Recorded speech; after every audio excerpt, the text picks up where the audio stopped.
Assalamualaikum warahmatullahi wabarakatuh. Dalam video ini, saya Muhammad Sarifudin akan coba menjelaskan secara singkat bagaimana cara menulis artikel ilmiah dimulai dari menulis judul sampai dengan menulis referensi. Nah, secara umum, sistematika penulisan atau isi dari artikel ilmiah biasanya, ini umum ya, biasanya berupa judul, identitas autor dan autornya, kemudian abstrak, pendahuluan, kajian pustaka, metode, temuan atau hasil, pembahasan atau diskusi, kesimpulan, kemudian referensi. Dan seperti yang mungkin saya sudah jelaskan di video-video sebelumnya bahwa setiap jurnal memiliki gaya selingkungnya masing-masing, sehingga yang saya muat di sini ini adalah secara umum.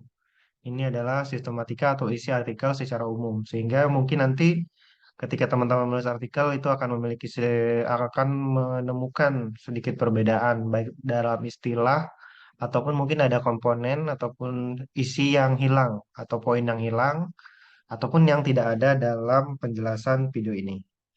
Nah, mungkin yang pertama kita akan coba membahas judul karena judul ini sangat penting sekali ya. Judul ini akan sering muncul sebelum orang lain membaca lebih dalam. Bahkan yang pertama kali dicari oleh orang lain ketika ingin menggunakan artikel kita sebagai referensi itu adalah judulnya terlebih dahulu. Biasanya orang lain mencari lewat Google, Google Scholar, ataupun mesin pencarian yang lain yang memang berkaitan dengan artikelnya. Jadi yang dicari pertama kali tentu adalah judul. Sehingga judul ini minimal harus mencangkup empat hal ini. Yang pertama harus mencangkup ide, pikiran, atau pokok tulisan atau variabel. Jadi tentu judul yang kita tulis harus mencerminkan apa yang kita teliti. Contoh kalau kita menelitinya tentang motivasi siswa, berarti kita harus mencantumkan motivasi siswa itu dalam judul. Kalau kita mengintervensi motivasi ini atau mencari tahu penelitiannya pengaruh metode belajar tertentu dengan cara meningkatkan motivasi, maka kita harus mencantumkan metodenya juga di situ. Nah, yang kedua, menggunakan diksi yang tepat. Untuk artikel sendiri, di dalam negeri sebetulnya lebih kaku ya di dalam luar negeri diksi-diksinya. Jadi itu jangan menggunakan diksi-diksi yang memang tidak mudah dipahami orang lain. Diksi di sini berarti kalimat pokok langsungnya ya, kalimat langsung dalam satu pokok gitu. Kemudian di dalam judul juga ini biasanya selain judul besar ada subjudul lagi, baik yang menjelaskan metode ataupun sampel yang diambil dalam penelitian tersebut. Nanti saya akan memberikan contoh secara lebih lengkap ya mengenai cara menulis judul. Nah, yang ketiga, judul diharapkan tidak terlalu panjang juga karena memang itu agak susah dicari ya kalau terlalu panjang dan agak sulit dipahami. Kemudian yang keempat ini berkaitan sama semuanya yaitu mudah dipahami. Jadi judul ini menggambarkan kemungkinan pertama variabel yang diteliti, kemudian menggambarkan juga metode yang digunakan biasanya. Contoh kalau untuk kata pengaruh, contoh pengaruh motivasi terhadap kesuksesan belajar, itu berarti kemungkinan metode yang digunakan adalah kolerasi karena yang dicari adalah pengaruh. Kemudian eh, kalau menggunakan kata efektivitas, biasanya itu identik sama eksperimen, karena biasanya menguji efektivitas suatu metode untuk meningkatkan variabel tertentu. Jadi, dari judul aja biasanya itu sudah bisa digambarkan metode yang digunakan dan variabel yang digunakan ataupun sampel yang terlibat dalam penelitian, sampel atau lokasi penelitiannya. Nah, itu untuk judul secara singkat. Ini contohnya. Pertama, di sini kita melihat mengenai judul studi deskriptif terhadap higher order thinking skill siswa SMA Padang. Jelas di sini digambarkan metode yang digunakan ya, yaitu studi deskriptif. Kemudian uh, variabelnya yaitu mengenai higher order thinking skill, cara berpikir tingkat tinggi yang ditelitinya. Kemudian siswa yang ditelitinya adalah siswa SMA Padang, mohon maaf, Pandeglang. Sehingga di sini bisa diketahui bahwa judul dari judul ini si penulis Bapak Muawi Widiatmoko dan kawan-kawan ini tentu akan membahas mengenai higher order thinking skill siswa SMA Pandeglang. Jadi yang akan dibahas adalah hal tersebut dan cara menggunakan atau cara menggalinya yaitu menggunakan studi deskriptif. Nah, kemudian Contoh judul yang kedua, stres akademik mahasiswa dalam pembelajaran online selama pandemi COVID. Berarti kita bakal mengetahui yang ditelitinya adalah stres akademik. Subjeknya adalah mahasiswa, mohon maaf, bukan subjek. Partisipan penelitiannya yaitu adalah mahasiswa yang sedang belajar online dan kondisinya adalah selama masa pandemi. Sehingga dari judul ini aja kita udah tahu bahwa pembahasan dalam artikel tersebut yaitu berkaitan dengan stres akademik yang dialami oleh mahasiswa ketika pembelajaran daring selama masa COVID. Nah, dari judul itu aja kita sudah paham apa yang ada di dalam artikel tersebut. Sehingga untuk menulis judul kita juga harus nulis dengan baik agar orang lain juga paham apa yang kita maksud.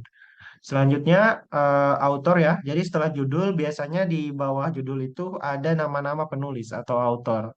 Nah, nama-nama penulis ini biasanya harus dicantumkan semua yang menulis artikel ya. Kalau ada yang nulisnya satu orang, berarti ya tulis ini cukup satu orang doang. Kemudian kalau ada tiga orang, berarti tiga-tiganya. Nah, urutan itu berurutan ya. Urutan penulisan itu biasanya ada maknanya. Urutan itu. Kalau penulis pertama, mohon maaf, kalau namanya paling pertama, berarti dia penulis utama. Kalau yang lain berarti dia co-author atau author kedua, author ketiga, dan selanjutnya. Lalu asisten dari author pertama. Dan biasanya yang mendapatkan kredit lebih tinggi itu adalah author utama. Kemudian selain author utama, itu juga ada namanya author korespondensi. Author korespondensi ini bisa jadi author pertama ataupun author lain ya. Di mana author korespondensi ini dia kewajiban mencantumkan email. Email dia yang berfungsi agar orang lain yang membaca artikel kita bisa berhubungan dengan kita. Dan biasanya koresponden juga yang mensubmit artikel ke jurnal dan berhubungan dengan editor. Nah, kemudian menyebutkan asal instansi ya. Jadi asal instansi mungkin dari prodi, fakultas sampai dengan universitas itu disebutkan. Kemudian menggunakan tanda bintang jika menjadi koresponden. Tadi sudah saya jelaskan koresponden itu apa dan menuliskan email koresponden. Nah, berikut saya tampilkan contoh dari cara menulis nama-nama penulis ya atau author. Nah, yang pertama di sini saya contohkan Ibu Evi Aviati, kemudian ada Nandang Faturrahman dan saya sendiri. Nah, di sini ada maknanya ya. Satu dan dua, satu lagi ini adalah menandakan atau berhubungan dengan asal instansi. Kalau satu berarti kita melihat penulis ini berasal dari Departemen Guidance and Counseling Universitas Sultan Ageng Tirtayasa dan dua dia berasal dari Departemen Non Formal Education. Dan ketika dia semua instansinya sama atau lembaganya sama, cukup langsung tuliskan aja, nggak usah pakai tanda bintang ini. Apa mohon maaf, tanda angka ini. Karena tanda angka ini kalau sama dia kita tidak usah mengidentifikasi lagi karena sudah ketahuan bahwa ini mereka semua penulisnya berasal dari satu instansi tersebut. Tapi ketika banyak penulis dan ternyata instansinya berbeda, maka harus pakai kode seperti ini. Kalau sama instansinya tidak perlu. Nah, ini kemudian bintang ini bintang sekali lagi ini bermakna sebagai penulis korespondensi dan ketika namanya ditulis pertama, dia adalah penulis pertama dan yang lain adalah co-author yang membantu penulis utama dan kreditnya biasanya lebih besar ke penulis utama. Kemudian di sini juga ada tanda bintang lagi yang menandakan ke bintang yang ini, bintang correspondent author. Nah, di situ disebutkan corresponding author, terus emailnya apa, sebutkan seperti itu. Kemudian setelah itu, setelah menulis author dan instansinya, mahasiswa, mohon maaf, penulis juga harus menuliskan abstrak. Abstrak ini biasanya berisi ringkasan mengenai seluruh kajian dalam artikel tersebut.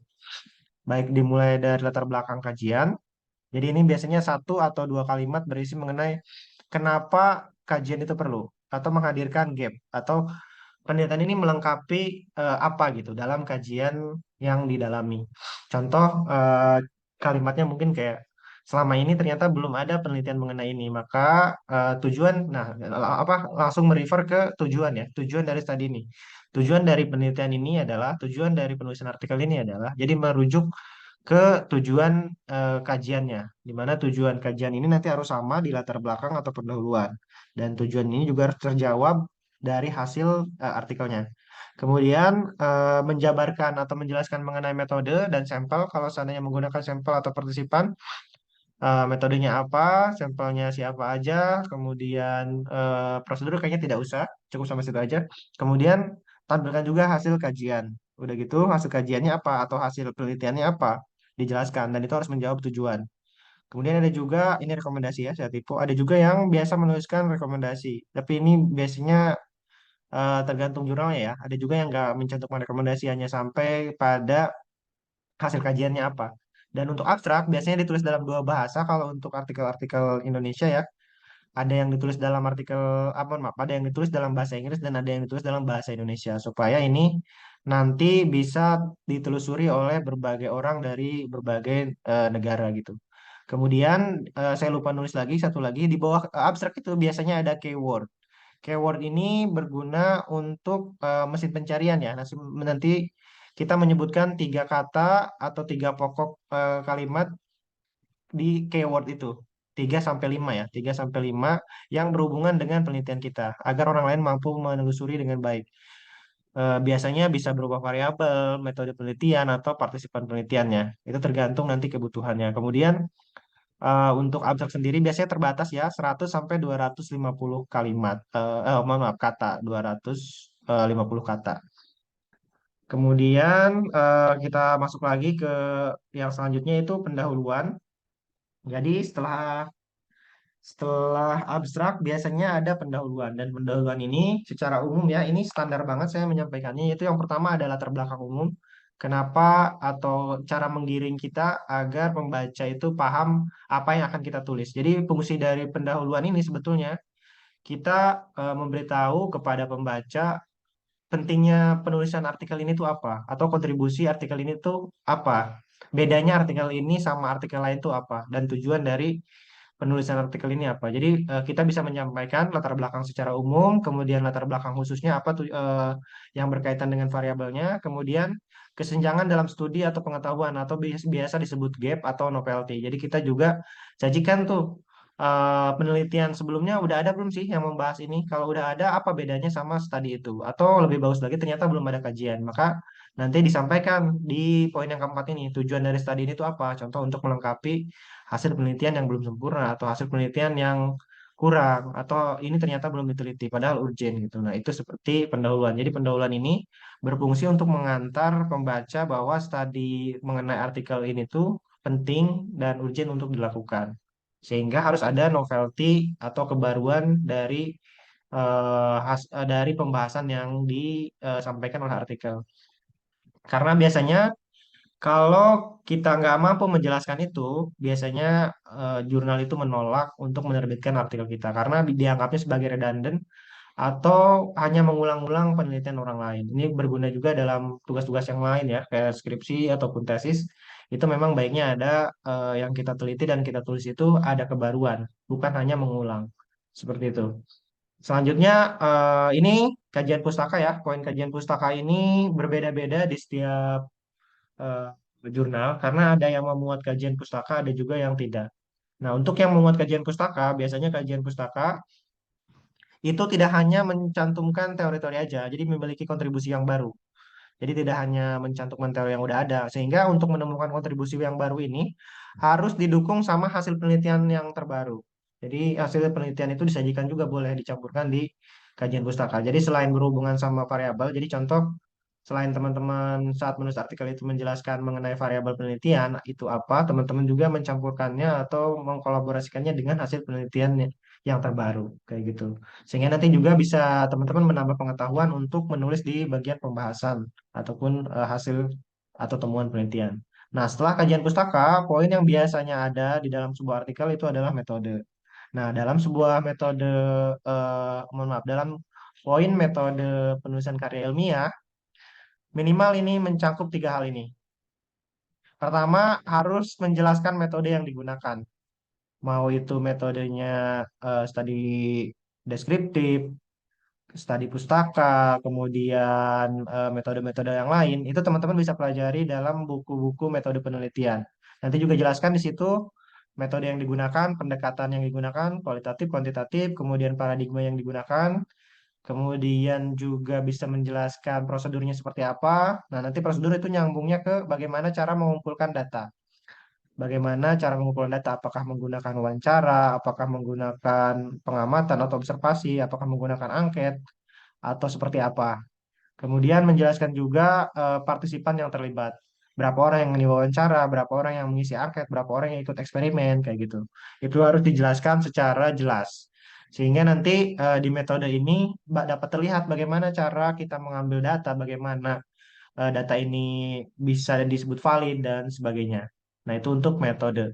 Kemudian setelah metode biasanya ada poin temuan atau hasil ya. Ini redaksinya tergantung dari masing-masing jurnal. Tapi secara umum ada yang menggunakan kalimat temuan, ada juga yang menggunakan hasil. Nah, di hasil ini teman-teman langsung aja uraikan secara singkat atau berikan pengantar singkat sebelum membahas mengenai data atau menjelaskan data kayak gitu. Nah, jadi contoh hasil dari kalimatnya bisa hasil dari penelitian ini menunjukkan bla bla bla.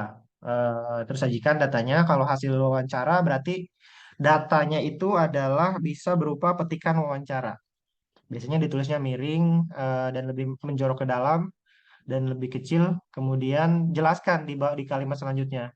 Jelaskan maksud data tersebut tuh itu apa. Kalau dia berarti apa? Kalau dia hasil wawancara, maksud dari hasil wawancara itu tuh apa? Kayak gitu. Nah, setelah dipaparkan temuannya atau kalau kalau dia hasilnya kuantitatif ya, tabel berarti eh, apa? Sajikan tabelnya, kemudian jelaskan tabel itu maksudnya apa. Nah, kemudian disajikannya berdasarkan variabelnya ya, berdasarkan variabel ataupun topik penelitiannya. Kemudian masuk ke pembahasan. Jadi pembahasan ini teman-teman bisa membandingkan dengan teori. Jadi hasil temuannya itu dengan teori itu sama nggak sih? Atau ada dukungan nggak sih dari teori kenapa hasilnya seperti itu? Kemudian bandingkan juga dengan studi lain atau hasil penelitian lain. Ternyata hasil penelitian lain di kota A atau kota B ternyata sama. Kira-kira kenapa ya bisa sama? Itu harus apa namanya dijelaskan. Nah, udah kayak gitu, udah dibandingkan sama teori, udah dibandingkan sama hasil penelitian yang lain atau studi yang lain, teman-teman bisa menarik kesimpulan. Sebetulnya studi ini tuh apa kesimpulannya? Apakah sama dengan yang lain dan kenapa bisa sama? Kalau berbeda, kenapa bisa berbeda? Atau hasil temuan ini tuh dapat dapatnya apa gitu? Inti pokoknya apa? Seperti itu.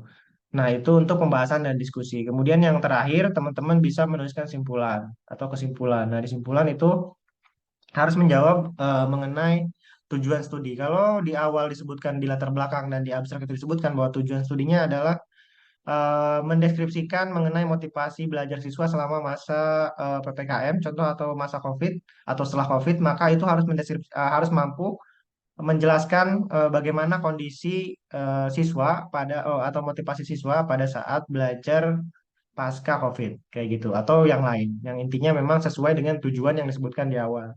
Kemudian ringkas ya, cukup biasanya satu paragraf.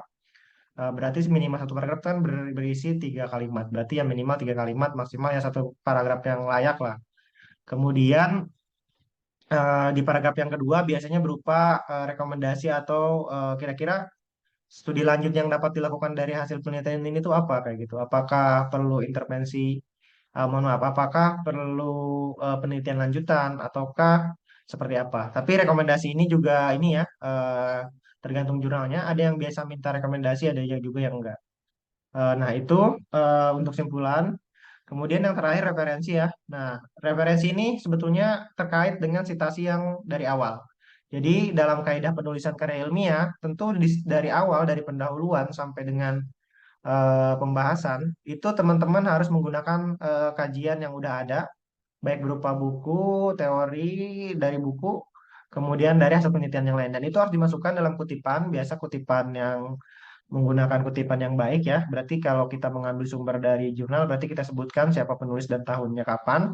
Nah, yang disebutkan itu kita tuliskan di referensi. Jadi menggunakan apa sesuai antara yang muncul di awal, yang muncul di pendahuluan kutipannya itu sesuai dengan referensi yang dituliskan di bagian akhirnya. Jadi harus sama. Kalau ada 7 kutipan, berarti harus ada 7 referensi gitu. Kalau dia berbeda masing-masing kutipan. Dan menggunakan kaidah penulisan yang diinginkan oleh jurnalnya.